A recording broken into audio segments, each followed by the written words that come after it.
Women who age slowly possess a special spiritual quality.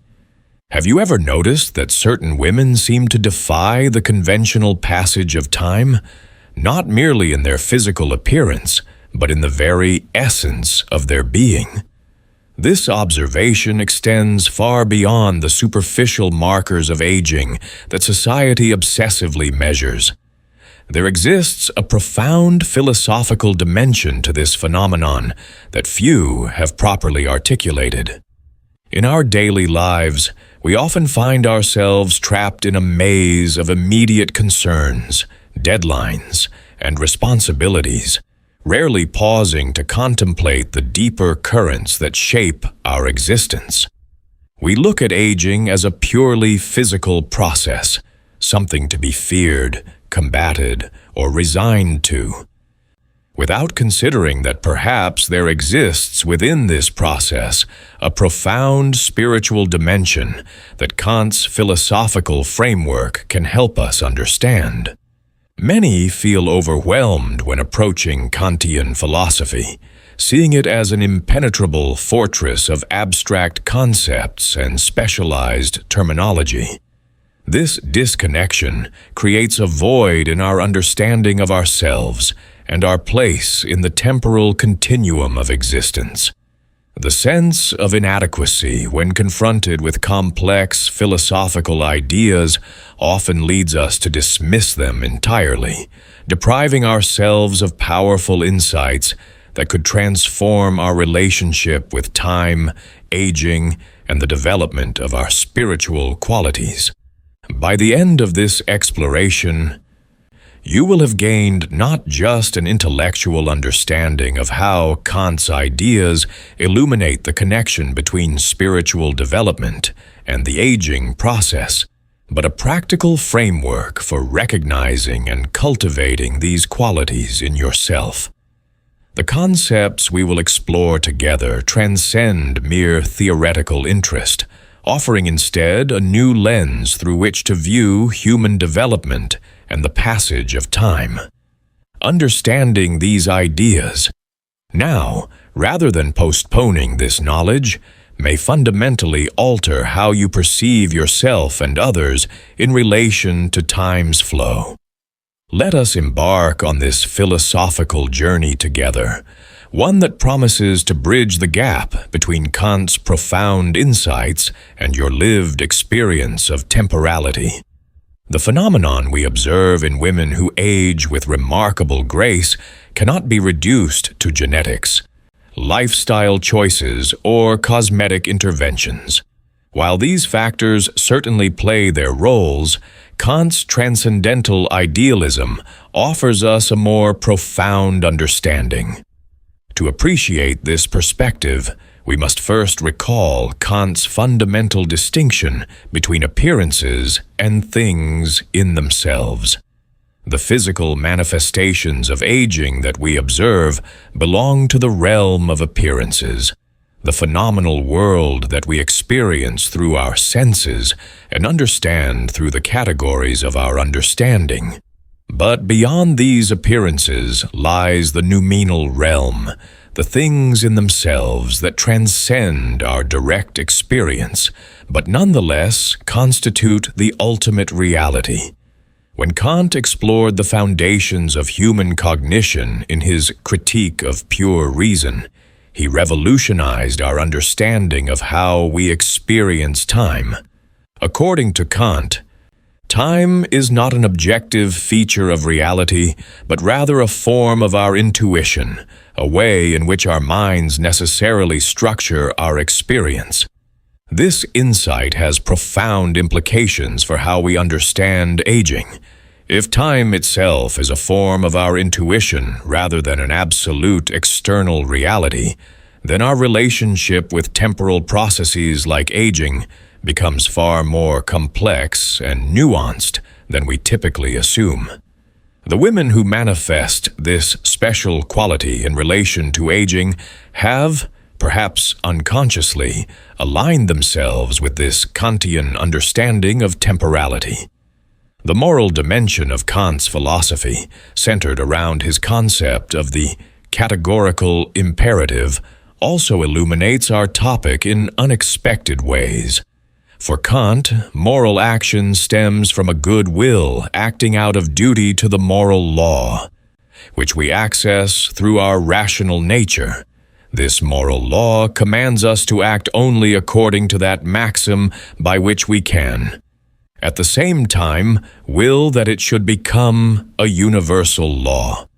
Consider how this applies to our relationship with aging and temporality. Those who approach aging with authenticity, who neither desperately cling to youth nor resign themselves fatalistically to decay, are acting in accordance with a maxim that could indeed be universalized. They recognize their dignity as rational beings, whose worth transcends the physical changes that time brings. They do not treat themselves merely as means to the end of appearing youthful, but honor the end in themselves that constitutes their true dignity. Have you noticed in your own experience how those who seem most at peace with the passage of time often radiate a certain quality that transcends mere physical preservation? This is no coincidence, but rather a manifestation of the harmony between their approach to aging and the fundamental moral law that Kant articulates. I want to pause here and ask you directly, how often have you found yourself struggling to reconcile philosophical concepts like Kant's transcendental idealism with your own relationship to time and aging? That feeling that there must be more to understand about why some people seem to embody a timeless quality, while others appear to be in constant battle with the clock. You're not alone in this contemplation. Many of us carry this silent inquiry. This desire to truly understand the fundamental relationship between spirituality, temporality, and physical manifestation that Kant's philosophy points toward. I'd appreciate if you would share your experience in the comments. Perhaps something as simple as, "My greatest challenge in understanding aging through a Kantian lens is naings." Your comment not only helps me create content more aligned with your actual needs, but also creates a community where others facing similar philosophical puzzles might feel understood and less isolated in their intellectual journey. It's through this sincere exchange that we grow together in understanding. So please, take a moment to pause the video and share your experience. Your perspective contributes more than you might realize to our collective philosophical development. The concept of freedom stands at the heart of Kant's ethical framework and provides another crucial insight into the spiritual quality we're examining. For Kant, human beings exist in both the phenomenal world, where we are subject to natural causality and determinism, and the noumenal world, where we possess transcendental freedom as rational beings capable of initiating new causal chains through our will. This dual citizenship, as it were, creates what Kant calls the third antinomy of pure reason, a seeming contradiction between natural determinism and human freedom. The resolution of this antinomy lies in recognizing that from different perspectives, both determinism and freedom can coexist. Women who manifest this special quality in relation to aging have intuited this Kantian insight. They understand at some level that while their physical bodies are subject to the natural processes of time in the phenomenal realm, their essential selves possess a freedom that transcends these processes. They do not identify exclusively with the physical manifestations that are subject to time's passage, but maintain an awareness of their transcendental dimension where freedom resides. This is not a denial of physical reality, but rather a refusal to be defined solely by it. Their freedom expresses itself in how they relate to the aging process, neither resisting it with desperate measures nor surrendering their agency to it. Kant's aesthetics, particularly his analysis of the sublime in the Critique of Judgment, offers yet another perspective on our topic. The sublime, for Kant, involves an experience that initially overwhelms our faculties of comprehension, but ultimately affirms our transcendent rational nature that can conceptualize what our senses cannot fully grasp. Time itself, with its seeming infinity, can be viewed as a form of the mathematical sublime. The aging process, with all its complexities and inevitabilities, presents us with a similar challenge to our comprehension and control. Women who possess this special spiritual quality have developed a relationship with aging that mirrors Kant's understanding of our experience of the sublime. The initial fear or resistance that aging might provoke gives way to a deeper recognition of the rational self that transcends physical contingencies. Rather than being diminished by time's passage, they find in it an opportunity to affirm their transcendent nature. This creates that distinctive quality of presence that we observe in them, a calm centeredness that emanates from having made peace with temporality itself. Their beauty is not preserved through resistance to time, but transformed through a sublime reconciliation with it. The concept of the kingdom of ends, another cornerstone of Kant's ethical thought, provides an illuminating framework for understanding the communal dimension of this spiritual quality. For Kant, the kingdom of ends represents an ideal community where all rational beings treat themselves and others as ends in themselves rather than mere means. It is a vision of perfect moral harmony, where dignity is universally recognized and respected. Women who embody this special quality in relation to aging contribute to this ideal in a powerful way. By refusing to treat themselves as mere objects subject to society's youth-obsessed standards, they assert their status as ends in themselves. More importantly, they create space for others to do the same. Their presence challenges the prevailing narratives about aging and femininity, offering an alternative vision where the passage of time enhances rather than diminishes one's dignity and worth. Their influence extends beyond themselves, helping to establish new norms that align more closely with the respect for persons that Kant's moral philosophy demands.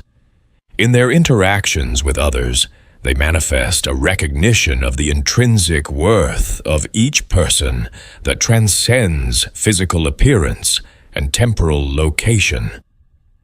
Kant's understanding of virtue as the strength of a human being's maxims in fulfilling his duty provides yet another lens through which to view this special quality. For Kant, virtue is not innate, but must be cultivated through conscious moral effort and the development of one's character. This cultivation requires an ongoing struggle against our natural inclinations when they conflict with the dictates of moral duty.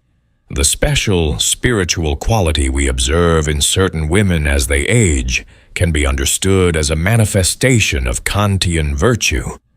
The strength of their commitment to authenticity, dignity, and transcendent values becomes visible in how they embody the passage of time. Their relationship with aging reflects a hard-won harmony between natural processes and moral ideals, a harmony that can only be achieved through the continuous cultivation of virtue. The grace with which they age is not a passive quality, but the result of active engagement with the challenges that time presents to one's sense of self and worth. Their presence inspires others not because they have discovered some secret to physical preservation, but because they embody the possibility of moral development throughout the entire course of one's life. Kant's concept of radical evil in religion within the bounds of reason alone helps us understand the challenges inherent in developing this spiritual quality. For Kant, radical evil stems from our tendency to subordinate the moral law to self-love, to place our own inclinations above our duty to the moral law.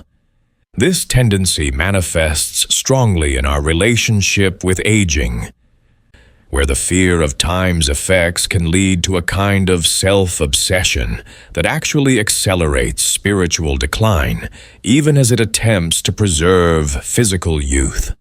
Women who possess this special quality have confronted this tendency in themselves and gradually overcome it. They have recognized the radical evil of allowing fear of aging to distort their priorities, and have recommitted themselves to moral principles that transcend temporal concerns. This is not accomplished once and for all, but remains an ongoing process of self-examination and moral renewal. Their seeming agelessness stems not from having avoided the universal human struggle with radical evil, but from having engaged with it consciously and emerged with a more integrated relationship between their physical and spiritual dimensions. The distinction Kant makes between price and dignity in the groundwork of the metaphysics of morals illuminates another aspect of this special quality. For Kant, things that have a price can be replaced by something else of equivalent value, while that which possesses dignity is beyond all price and permits no equivalent. Human beings, as rational agents capable of moral action, possess an inherent dignity that cannot be quantified or exchanged. Women who embody this special quality in aging have deeply internalized this Kantian insight. They understand that whatever changes time may bring to their physical appearance, their fundamental dignity remains unaltered and unalterable. They do not mistake the contingent aspects of themselves that have a price in the social marketplace for the essential core of their being that possesses dignity beyond all price. This profound self-understanding manifests as a serene confidence that others perceive as a kind of agelessness. Their physical changes do not diminish them because they have never located their true worth in the aspects of themselves that time can touch. Instead, they have anchored their identity in their rational nature and moral capacity, the sources of dignity that Kant identifies as imperishable.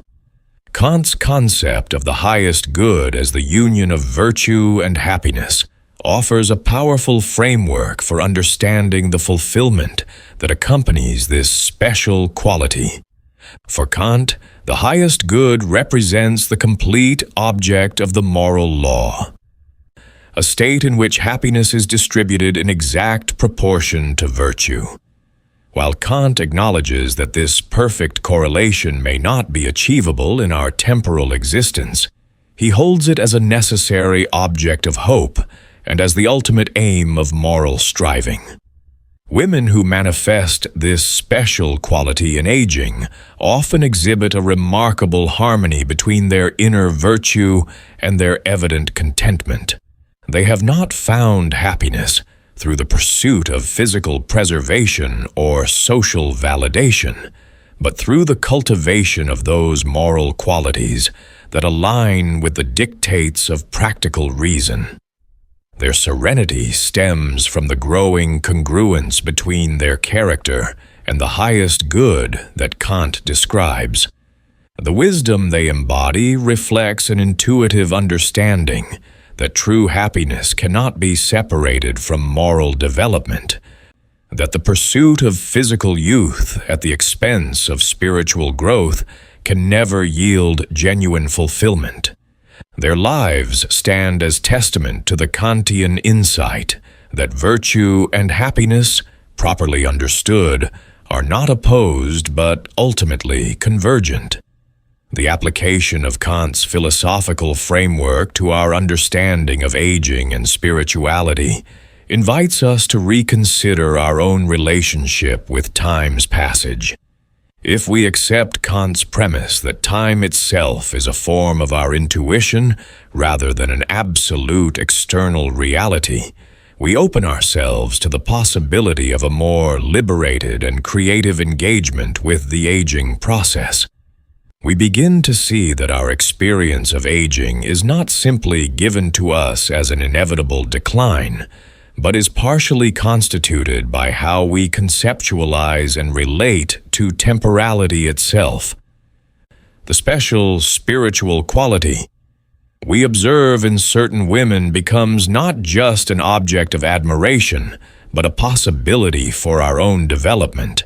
By aligning our approach to aging with Kant's moral principles, we too can cultivate a relationship with time that enhances rather than diminishes our sense of dignity and purpose. This requires ongoing reflection and moral effort, but the examples we have explored suggest that such effort yields profound rewards in terms of both inner harmony and outer grace. The journey toward this special quality is available to all who are willing to engage with the philosophical dimensions of human temporality. As we conclude this exploration of the special spiritual quality manifested by women who age with exceptional grace, it's worth emphasizing that the insights we've drawn from Kant's philosophy apply to human beings generally, not just to women. The focus on women in our discussion reflects cultural patterns that have made the relationship between femininity and aging particularly fraught and therefore particularly revealing when transcended. But the philosophical principles we've examined point to possibilities for spiritual development that transcend gender categories entirely. Kant's understanding of human dignity as grounded in our rational nature applies equally to all persons. Similarly, his insights regarding time, freedom, virtue, and the highest good offer a universal framework for engaging with the temporal dimension of human existence. The special quality we've been examining represents not a feminine achievement, but a human possibility. One that becomes visible to us through the lives of those who have harmonized their physical and spiritual development across the full span of their earthly existence. If you've found yourself navigating the complexities of philosophical thought, feeling occasionally overwhelmed by the depth of Kantian concepts and their application to something as universal as aging, know that you're not alone on this path. The journey toward understanding how transcendental idealism illuminates our temporal experience doesn't need to be isolating or confusing. I invite you to subscribe to this channel and join a community of individuals who, like yourself, seek clarity amidst the fragmented information about philosophy and its practical applications. By subscribing, you'll receive weekly reflections that transform seemingly inaccessible concepts into practical insights for your life. We aren't merely studying philosophy. We're learning to think with greater depth, to question with enhanced wisdom, and to live with more profound purpose. Click the subscription button now, not as an obligation, but as a gift to your own intellectual development. And if today's content has brought some clarity to your understanding of the relationship between Kantian philosophy and the spiritual dimensions of aging, leave your like as a way of affirming our shared pursuit of genuine knowledge. Remember, comprehending Kant isn't merely an academic exercise. It's a pathway to awakening a more conscious and authentic existence that transcends time's conventional limitations.